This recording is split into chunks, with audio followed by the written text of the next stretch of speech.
Hey guys, it's Gray Ideas, otherwise known as Pranavire in real life. Sorry about my delay. This is a video I've been meaning to make for a long time. I've not gotten a chance to upload or um, fully complete. So here it is.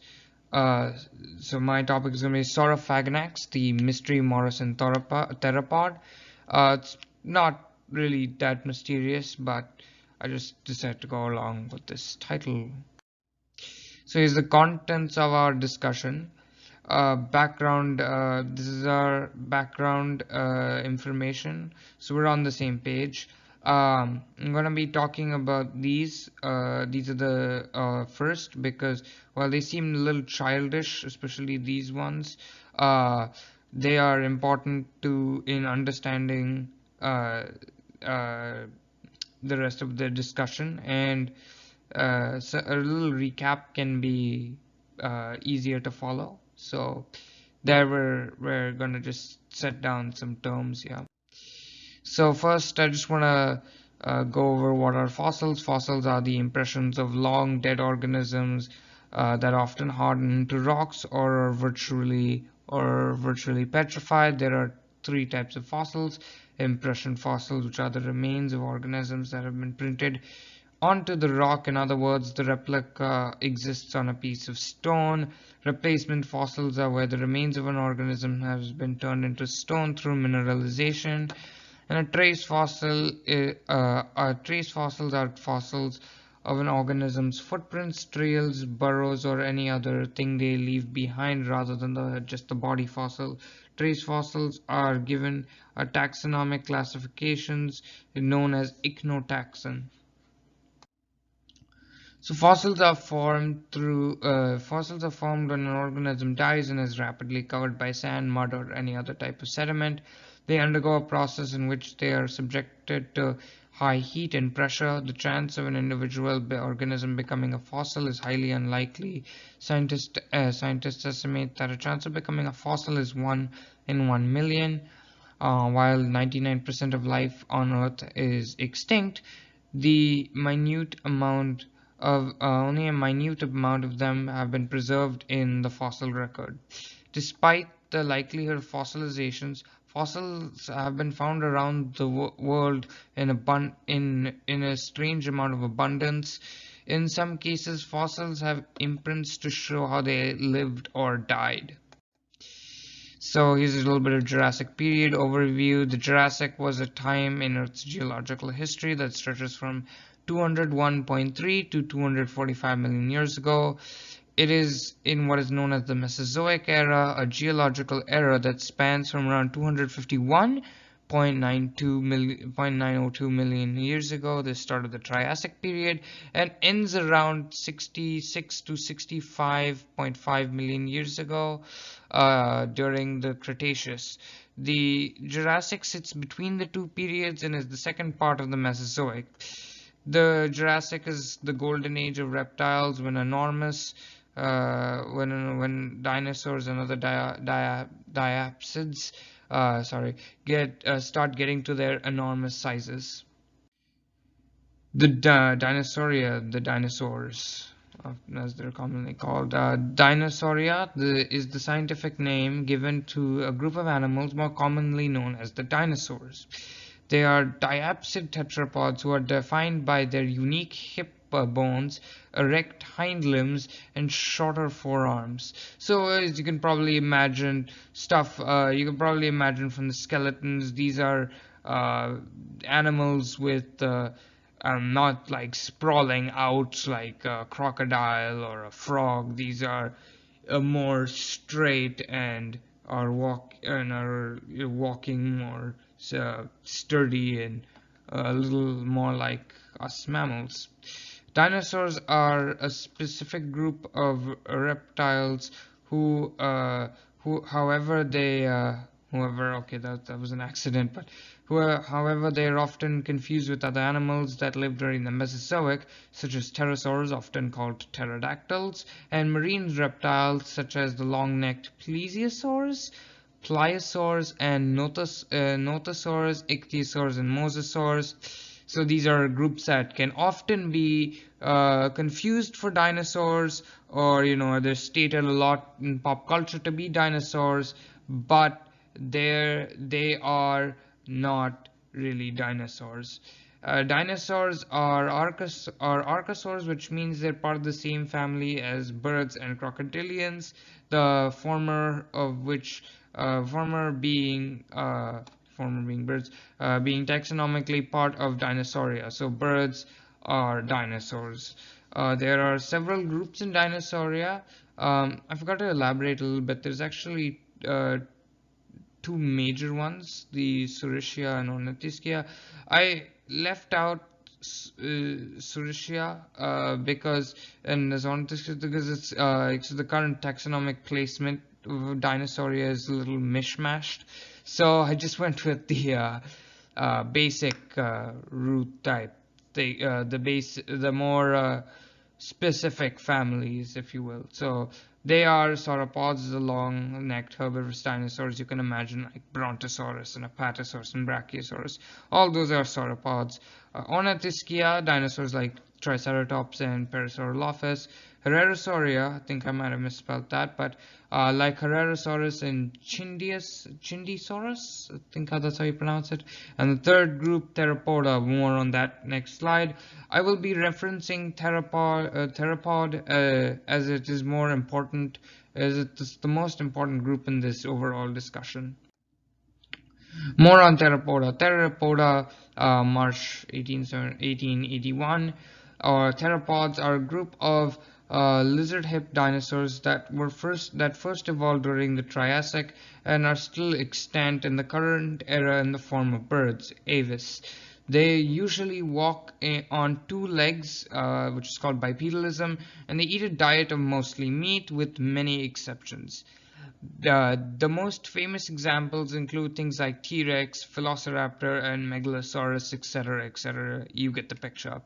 Theropods are rather diverse, with many groups being different from each other in many ways. They were all well adapted to each one's given environment and continue to exist in a wide range of habitats. So you can imagine dinosaurs, the theropods living, for example, Spinosaurus being a more crocodilian-looking creature and adapted to more freshwater swimming type environment, but an animal like T-Rex, which probably was a more terrestrial, bone-crushing, chasing down large prey type predator. So they were definitely very, very diverse. So on to our main discussion. I will reference this picture, by the way, a little later, but the main discussion will be on Saurophaganax. So finally, we've gotten here. So Saurophaganax, I might have misspelled that there, but was initially discovered sometime in 1931 and 1932 by J. Willis Stovall, the same man who named Acrocanthosaurus. The fossils were found in Oklahoma, but within Quarry 1 of the Morrison Formation. He did not, by the way, I'm referring to J. Willis Stovall. He did not name the remains he found until 1941, when he did change the name of the specimen in an article written by Grace Ehrenstein. Ray, so I was supposed to put a comma here. So Ray J. Willis Stovall. Did I say that right? Yes, I did. Sorry. Grace Ehrenstein Ray. Sorry. So this is just one name. Just remember that. So these two are different people, by the way. So this is sorry. So that is one person, and this is a different person. So Stovall gave the attached title of Saurophagus maximus, meaning the lizard eater. This name became a nomen nudum, which means it is a scientific name which was originally meant to be legit, but it cannot be used due to it not being published in a proper scientific journal. So let's say I name something, and let's say I give a scientific name to an animal, but I'm not able to publish it in like a journal like Nature, but instead I publish in some strange book that I wrote for um, some library. That is not considered a true scientific text, unless it kind of is, but like it wouldn't be considered like an actual journal describing anything. So they it has to be in like a journal like Nature and stuff like that for people to take it seriously. So Saurophaganax part 2 that was part 1, discovering naming of Saurophaganax. To add to the already existing complications surrounding the name, Saurophagus had already been taken by had already been a name assigned to a genus of tyrant flycatchers. Flycatchers are a group of birds, and Saurophagus, I believe, was given to a group of flycatchers that specialize in hunting lizards. So it's a true lizard eater. Ironically, its Saurophagus is also a theropod dinosaur, but not the same type as Saurophaganax. This means even if the name was published in a scientific journal, it could not be used as it was preoccupied. So it's still, no matter what, it was already there. It was like, the scientific rules, the rules of taxonomy dictate that if it's already used, you may not use it again. So in 1995, though, a paleontologist named Daniel Shure, I think that's how you pronounce it, decided to publish a real name for the specimen by presenting a real scientific journal. Misspelled again. At this point, I'm just going to cross out words that I think are misspelled. So, where he described the remains, he renamed it to Saurophaganax maximus, the lord of all lizard eaters. That was a little dramatic, but you get the idea. This came to be the creature's official name. So this is now, I believe, Saurophaganax is, I believe, considered real name now. So it's the scientific name that's now respected and used. So now we just get into the general description, I think, of Saurophaganax. So Shure decided to make the holotype of Saurophaganax OMNH01123 over another specimen he found, at the original dig site, OMNH4666. Due to OMNH4666 undiagnosed relation to the theropod dinosaur Allosaurus, I will use the specimen description for OMNH011123 because of the reason I provided above. Chure found the specimens in the lab dubbed Saurophagus. These were all changed to Saurophaganax. The specimens in total are assigned to 4 different individuals, meaning they aren't articulated, which means they're not part of one individual. Rather, they came from different individuals, and so they all were assigned to different numbers. The remains of this animal include a piece of the skull limited to the postorbital area, a small vertebrae, neural arch. This is the holotype specimen, by the way, and a few tail bones and pieces of the arm and leg bones. I probably won't go into detail with that for time's sake. So description part 2. I'll just name titles from now on.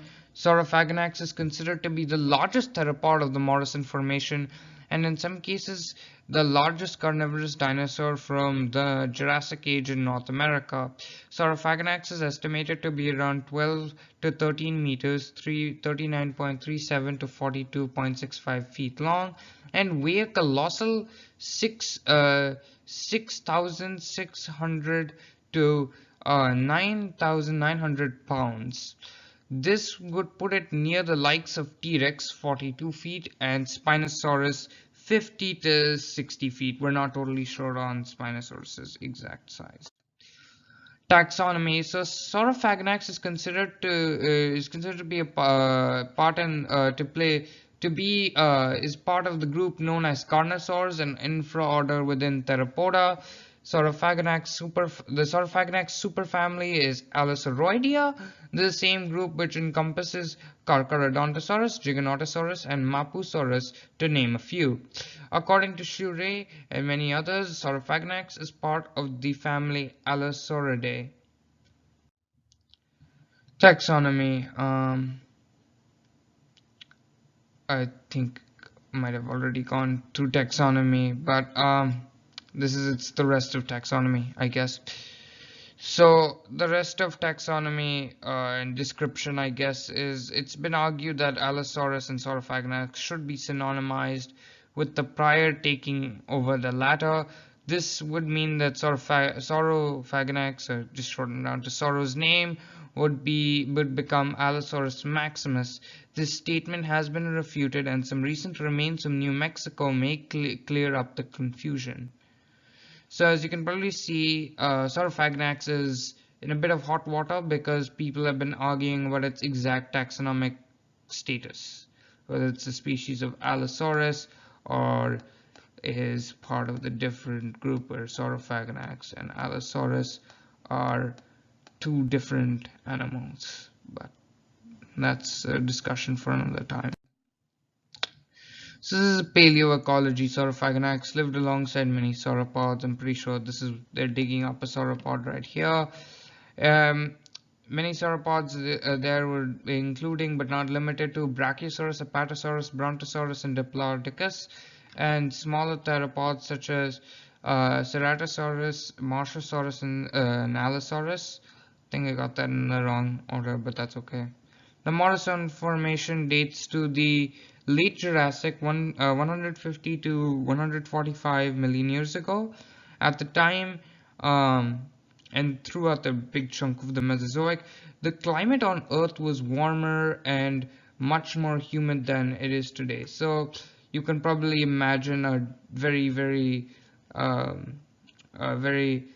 harsh savanna-like feel, which the next slide is explained a little better. So the Morrison went through droughts where animals died and were deposited. This is according to the documentary When Dinosaurs Roamed America. Saurophaganax was most likely the apex predator of its environment. Saurophaganax seems to have been rare due to large predators being rarer than smaller ones for resource balance, obviously. As stated by Wikipedia and various other sources, Morrison vegetation varied from river-lining forests of ferns referring to, I believe, gallery forests, to fern savannas, and occasional with the occasional tree. As you can see, this image demonstrates it wonderfully. Extra facts: Saurophaganax is the official state fossil of Oklahoma, I believe. Saurophaganax has been featured in media such as Planet Dinosaur, Dinosaur King, Prehistoric Kingdom, among others. A skeletal display of Saurophaganax, which you probably saw in one of the slides, I said I would bring it up again, is seen attacking a skeletal display of Saurophaganax attacking a sauropod can be viewed in the Noble, Oklahoma Natural History Museum.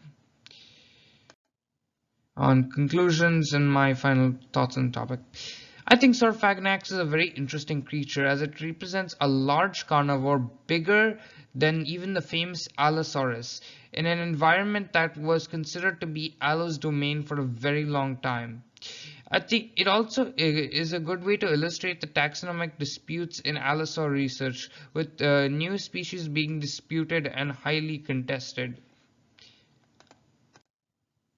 And I think here's some of my sources. I think I'll link the rest down below.